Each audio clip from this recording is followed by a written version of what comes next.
Dylan, the Cardinals' Carson Palmer and Larry Fitzgerald will not play in the Hall of Fame game on August the 3rd against the Dallas Cowboys. So, preseason game, you understand. Those are two veterans that probably don't need the hits or the reps. And one of them's definitely going to Canton when it's all said and done. That'll be Larry Fitzgerald. Defensive end David Irving reported late to Cowboys camp. Irving, who has been suspended for 4 games due to a PED violation, is subject to a $40,000 fine. And Jaguars corner Jalen Ramsey will open training camp on the physically unable to perform list. He had surgery in June on a muscle in his core. For more on the National Football League, let's send it over to Ray and Dave. 6 new head coaches in the NFL this season, and I guess you could also count Doug Marrone in there for the Jaguars, who they took the interim tag off of him based on what he did in 2016. Which new NFL head coach, Dave, is in the best situation? The best one to me is Kyle Shanahan, because here is a first-time head coach, and some of these other guys are first-time head coaches like McDermott and McVay and Lynn and Joseph. We get that. But to me, Shanahan, because they've been so bad now since Jim Harbaugh left San Fran, and now you're taking over the third guy removed from Coach Harbaugh, right? So the expectation levels now in San Fran are really low. So I don't think that he's got the talent that some of those other first-year head coaches have. So I think if you're Shanahan, you can bill it as, look, I was the offensive coordinator of a team that went to the Super Bowl, and we didn't lose because of my offense. We lost because we couldn't stop Tom Brady in the fourth quarter, et cetera, et cetera.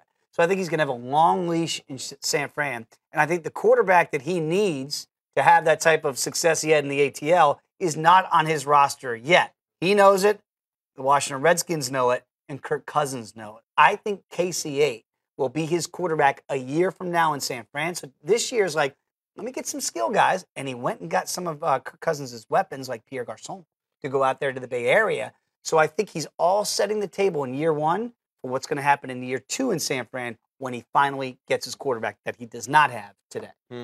So the other side of that coin is who is in the worst situation? You mentioned him.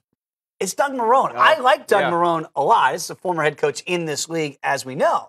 The reason why I'd be a little bit leery, it's twofold. One, I'm being strapped with a quarterback that I just don't want. Blake Bortles can't play. And this is my quarterback. And now I got to go out there and throw this guy out there because he was a first-round draft pick, a high pick for us, and see if he can still get it done. That's not going to work. And the bigger issue to me is his boss. Look, who's my boss? Oh, my boss is Tom Coughlin. Oh, my God, my boss is the first original head coach of this franchise. Oh, my boss is a 2-time Super Bowl champion coach, formerly with the New York Giants, who said he still wanted to coach when he came back home to Jacksonville to oversee. So I know why most people think, oh, he's too old. He wanted to coach.